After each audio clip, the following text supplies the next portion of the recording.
We're really fortunate to have some leaders in the space join us today to share some emerging insights from these thought leaders across the sector. And we'll also include CFONet's, how CFONet's enhanced system planning project could help inform policy, planning, regulation and market design towards the grid of the future. So yeah, the ISP is a highly consultative process. We published our timetable for the 2-year plan a couple of weeks ago. That sets out the journey that we'll go on to publishing a final ISP in mid-2026. And we'll be consulting with industry on the methodology, the inputs, the assumptions, the approach. Essentially, the first year of our 2-year project is figuring out what the inputs are, how we'll apply them. And then the next year is developing the draft and then the final. And then there's obviously that continuous improvement process that you have there, where you constantly check all your methodologies, you take inputs to your methodologies and everything. And we're very respectful, like with the ESP, you're heavily engaged in the ESP, but it's one of the considerations that you take in or for elements. I just touched on with Eli one of the challenges around rural versus central and everything, and I know within the ESP we're focusing in on Victoria, but that's really as a case in point. The methodologies are all designed to be Australia wide and everything, and just as applicable Australia wide. Can you talk through some of the tension in designing that of how do you do bottom-up detailed analysis but match it with a sensible sort of computational challenge that can be within there? We heard of Renato talking about how many power flow models, the power flow iterations, they sort of got to be able to run and everything. You can't run every iteration, so just that tension that's there and how you're approaching it in the project. If it was like a purely research problem, you would try to distribute the problem as much as you can. Because bigger is a problem, the more you try to distribute and parallelize.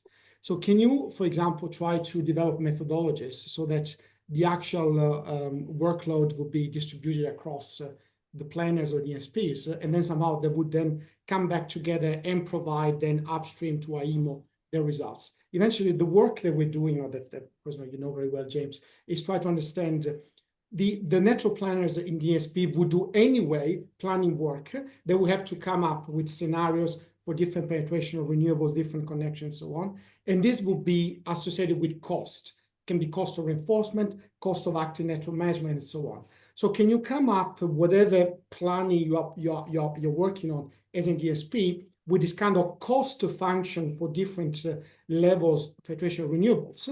And then if all DSPs did that, then can you pass this to AEMO? Because then this would be the information that AEMO would need. Because eventually AEMO says, well, I need to minimize cost across large scale generation, storage, and network investment. So I need a new cost function to understand what is the cost at a distribution level for similar types of technologies. And then they will be able to run a trade-off between investment transmission and investment distribution. But methodologically and then computationally, the best possible thing to do is you keep the workload distributed, everyone do their own job. So the DSP planners keep doing the job, AEMO keep doing the job as a system planner, but then they interact in a very intelligent way and with the right inputs and outputs. So this is the work that we're trying to work, what we're working on. As you know, we're trying to propose, we'll discuss more with everyone once we have more substantial results. Renato, you spoke in your presentation around 50% of people being uncomfortable with their energy being shifted. That's a real challenge. I mean, I understand that. As an industry, we need to get ahead of that, because if we can't improve that number, then electricity is going to cost more for homes and businesses across Australia. So there's absolutely an opportunity here to make sure that we're getting the investments in the right spots for distribution reses and for neighborhood batteries, but also to try to improve the incentives, the frameworks, the communications around coordinating some of those resources like electric vehicles, because the vast majority of people, it won't matter whether their vehicles are charged in the middle of the day or at different times. They might be charged in at different areas. Say in the future, maybe the vehicles can drive around the grid themselves to find areas where they're most needed. But we need to get the communications and the incentives right. Otherwise, yeah, there's going to be a lost opportunity. It's not just as in Australia, there is not a methodology in the world. I mean, as part of this work, we have reviewed the literature, the academic literature. I have spoken with I don't know how many system operators, network operators across the world, and there is not a methodology in the world to coordinate the investment into assets. You know, saying methodology, I don't mean, again, not even high level, really. You know, let us forget doing practice. So this is really uncharted territory that we're exploring. I think we should all be very proud in Australia we're doing this. But of course, it's a challenge. So we need to understand how to do it. And that's why, again, we are working fundamentally as researchers on a methodology, because without a methodology, we don't pretend that there will be an optimal methodology, but let's start doing something, you know, can then kick off, you know, further developments. But at the moment, without a methodology, would be very, very difficult to make a next step. There's this huge challenge ahead of us to hit current policy to support Australians to aspire towards a net zero future.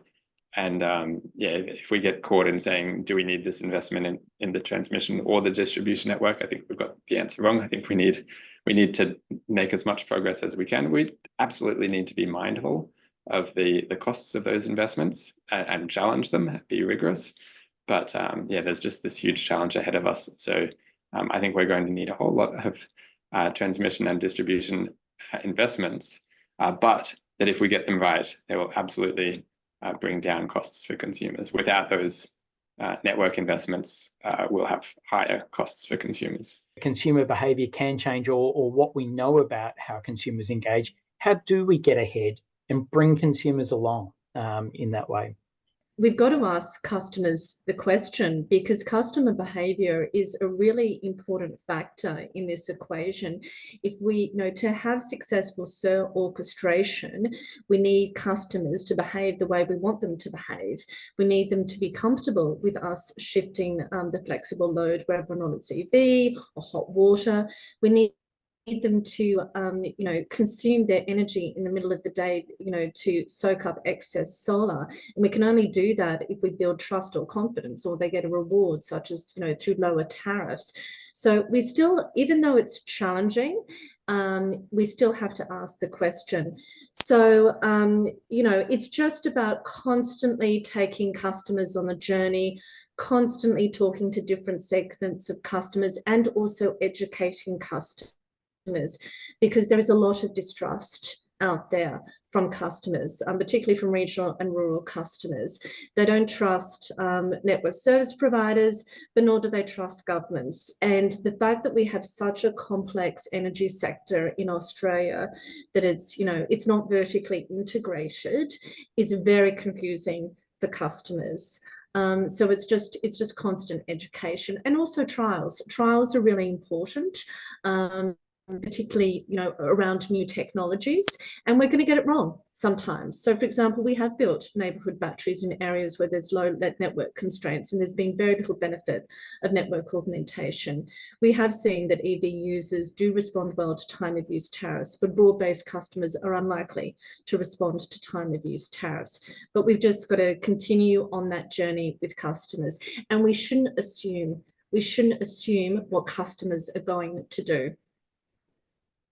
Just my final comments that I think we should look at the future in a very positive way, because what I'm hearing here is that everyone is very positive, everyone wants to work together. So it's a tremendous job. It's true that we are in front of us, especially Eli, it's true. But I think we are in the right position to that. And I would like to say again, we're the first in the world to do this. So we're really being very ambitious here.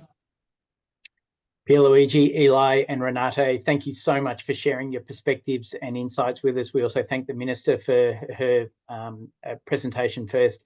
We will have the next webinar in the series will be in November, so we'll look forward to promoting that with you and hope that you can join us. We'll be exploring more, especially around EVs in that one.